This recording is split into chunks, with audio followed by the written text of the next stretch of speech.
प्रेमी साथियों, आज ये सावन का महीना चल रहा है। सावन के महीने में लोग कांवड़ यात्रा कर रहे हैं। अच्छा है, करना भी चाहिए। जीवन में जो भी हो सके हमें शुभ कार्य करना चाहिए, सद्कर्म करना चाहिए। ठीक है, हमारी उसी पे आशा है, हम कर रहे हैं।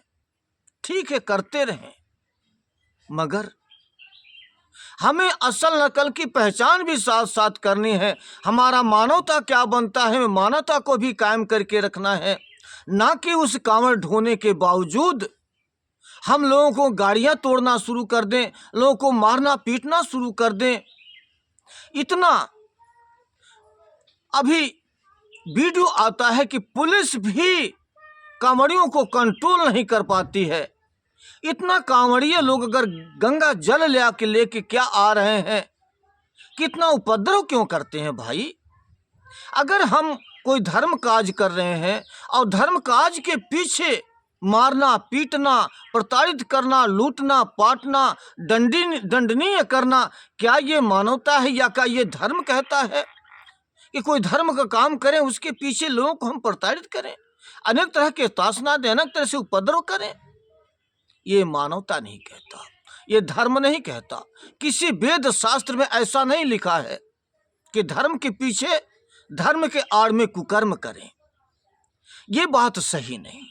सभी कांवड़ियों को चाहिए कि एक ठंडे दिमाग से दया धर्म को साथ रखते हुए, दूसरों को दुख दर्द को देखते हुए, अपने आप को भी एक सहनशीलता में रहकर एक अवसर गुनाह को भी क्षमा करते हुए कांवड़ लेकर के जाना चाहिए।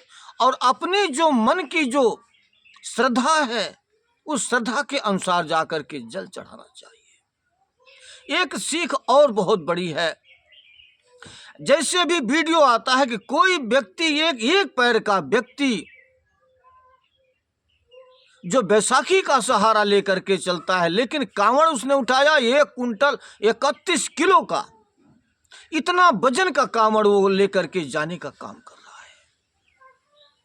अगर इतना वजन का जो कांवड़ ढो रहा है, अगर कोई ऐसा वीर सपूत नहीं निकल रहा है इनमें, कांवड़ ढोने वालों में, जो कि जैसे जल चढ़ाने के लिए हम इतना वजन लेकर के जाते हैं, अगर कोई वीर सपूत ऐसा निकलता कि अगर अपने माता पिता को कांवड़ बना करके अपने माता पिता को कंधे पर ढो करके ले जाता, धाम कराता, जैसे कि इतिहास में श्रवण का नाम है, उस तरह से उसका भी नाम आ जाता।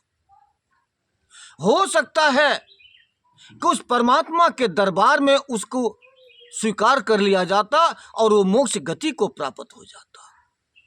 मगर ऐसा करने वाला कोई ज्ञानी पुरुष, कोई धीर पुरुष, कोई भी ऐसा वीर सूरमा नहीं निकल रहा है। सिर्फ कांवड़ जल ढो रहा है और पूरे रास्ते में उपद्रव करता जा रहा है। अरे वीर सपूतों, कुछ ऐसा भी तो करके दिखाओ ताकि तुम्हारा भी नाम इतिहास में आ जाए, तुम भी श्रवण कहलाने के लायक हो जाओ, श्रवण बेटा तुम भी बन सको। क्या ये ताकत क्षमता है? घर में अपने माता पिता की कदर नहीं करते, उनके जरूरतों को, खर्चों का पूरा नहीं करते, उनको वचन कुवचन बोल देते हैं, उन्हें प्रताड़ित कर देते हैं, उन्हें अनेक प्रकार से उन्हें दुख पहुंचा देते हैं, और हम इतना जल लेकर ढो के जा रहे हैं, क्या हमारा सार्थक हो सकता है? इन सारे कर्मों से करने से पहले अगर हम अपने माता पिता का सेवा करते, माता पिता के रहने में रहते, उनके बताए हुए मार्ग पर चलते, उनकी दुआ लेते, तो इससे बड़ा कौन सा धाम है? माता पिता के सेवा के सिवाय दूसरा और कोई धाम नहीं है। अगर नाम कमाना है, इतिहास में लाना है, तो कांवड़ बनाकर माता पिता को ले जाकर के धाम कोई कराओ, ताकि श्रवण जैसे तुम्हारा भी इतिहास में नाम हो सके, तुम्हारा नाम रोशन हो सके, तुम भी एक उदाहरण बन के दिखाओ, ताकि तुम्हारा भी नाम इतिहास में आ सके। धन्यवाद साहिब।